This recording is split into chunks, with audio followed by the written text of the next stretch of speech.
A reading from Acts. Now in Joppa there was a disciple whose name was Tabitha, which in Greek is Dorcas. She was devoted to good works and acts of charity. At that time she became ill and died. When they had washed her, they laid her in a room upstairs. Since Lydda was near Joppa, the disciples, who heard that Peter was there, sent 2 men to him with a request, "Please come to us without delay." So Peter got up and went to them. And when he arrived, they took him to the room upstairs. All the widows stood beside him, weeping and showing tunics and other clothing that Dorcas had made while she was with them. Peter put all of them outside, and then he knelt down and prayed. He turned to the body and said, "Tabitha, get up." Then she opened her eyes, and seeing Peter, she sat up. He gave her his hand and helped her up. Then calling the saints and widows, he showed her to be alive. This became known throughout Joppa, and many believed in the Lord. Meanwhile, he stayed in Joppa for some time with a certain Simon, a tanner. The word of the Lord. Thanks be to God. The Holy Gospel according to John. Glory to you, O Lord. At the time of the festival of the dedication took place in Jerusalem. It was winter, and Jesus was walking in the temple in the portico of Solomon. So the Jews gathered around him and said to him, "How long will you keep us in suspense? If you are the Messiah, tell us plainly." Jesus answered, "I have told you, and you do not believe. The works that I do in my Father's name testify to me, but you do not believe, because you do not belong to my sheep. My sheep hear my voice. I know them, and they follow me. I give them eternal life, and they will never perish. No one will snatch them out of my hand.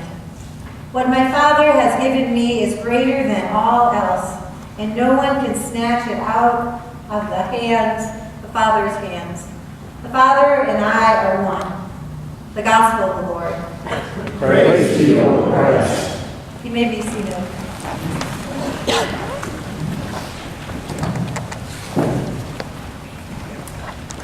A company 5 years ago placed a classified ad looking to fill a position of Director of Operations. The job had a mandatory 135 plus hours a week and required of the job holder to be on call at all times, morning, afternoon, and night. Qualified candidates should have a knowledge of psychology, medicine, personal finance, culinary arts, and basic technology skills. The job also had physical requirements, the ability to stand for hours, to lift 75 pounds, be constantly moving, and operate with little or no sleep. Believe it or not, 24 people applied for this job. The job posting was done by written ink. Even though the position offered no medicine, no medical care, no dental benefits, no pension, and no paid holidays, but did offer infinite opportunities for personal growth and rewards. There is a video of the candidates that applied for this position. In the video, some individuals responded saying, "This position sounds inhumane. That is almost cruel." The interviewer ended the interview saying that there were billions of people all over the world that have taken this job. The candidate said, "Who?" The interviewer replied, "Moms." They meet the requirement. One of the candidates said, "I think I need to call my mom and thank her."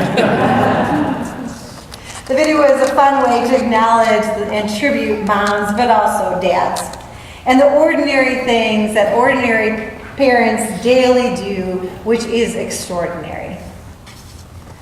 Ordinary people was part of the topic that we talked about on Wednesday at our Journey Bible study.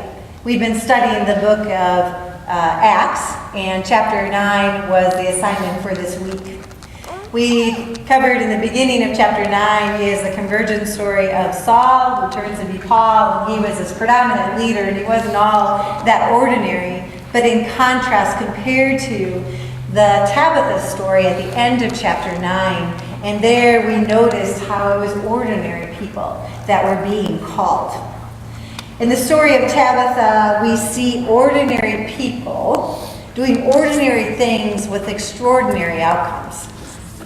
Tabitha is the main character in the story. Her Aramaic name is Tabitha, and her equivalent name, Dorcas, is a Greek name. Her equivalent name, Greek name, is Dorcas, and that means gazelle. And that actually was a pretty common name in that time. And she was also a seamstress, and that was a very common thing for women to do at that time as well. But she's not the only person in the story. Peter is in the story. And what do we know about Peter? Well, the name Peter is really a nickname that was given to him by Jesus, and that name means rock. But before that, his name was Simon. And Simon was a very common name at that time. And Simon was a fisherman. They lived on the Sea of Galilee, and lots of men, especially, were fishermen at that time. We also hear in chapter 4 of Acts that Peter is described as being ordinary as well. There are others in the reading. For example, there's Simon the tanner that comes at the end of the reading, the first reading, and he is a tanner, which he does common things as well. He makes supplies and clothing for people, and that was another common occupation of that time. There are other characters in the story who were so ordinary that their names were not even mentioned. Like the women who washed Tabitha's body and the men who brought the message to Peter. So what's the big deal about the ordinariness of the people in this story? The big deal is that we sometimes forget the church is made up of ordinary people like us. And that God normally works in the world through ordinary people like you and me. Look at Tabitha. What did she do? She sewed clothes and gave those clothes to poor widows in need. Now that's something many of the women could have done, but she got it done. Tabitha offered a common skill, and God used it to help people in need. Look what happened when Tabitha died. Some unnamed women washed her body, prepared her body, and put it in the upper room so that people could view her body. I suspect those women stayed with Tabitha before she died and cared for her. Caring for the sick, caring for the dying, caring for the dead. It's a kind of thing that many of us could do, but they did it. Let's look at the unnamed men who carried an urgent message to Peter to come to be with the community that was grieving. What did those unnamed men do? They carried a message. Anyone can do that. It takes no skill at all. It's the most ordinary of errands. It just takes time. It's picking up the phone, writing a letter, sending a card or an email or a text that connects and supports others. They took the time. Look at Peter. What did he do? He raised the dead. No, God raised the dead. But what did Peter do? He prayed, and he was present. And he got to see God's work through Tabitha. Finally, look at Simon the tanner. What did he do? He opened his home to Peter. He gave the gift of hospitality, a gift that you and I can give to others as well. So you see, ordinary people were doing ordinary things, turning their talents to the service of others, caring for the sick and dying, carrying messages and organizing assistance, praying and opening their hearts and homes to those in need. It was all very ordinary, but it produced some extraordinary outcomes. We live in a time more than ever that we need to be present and connected to one another.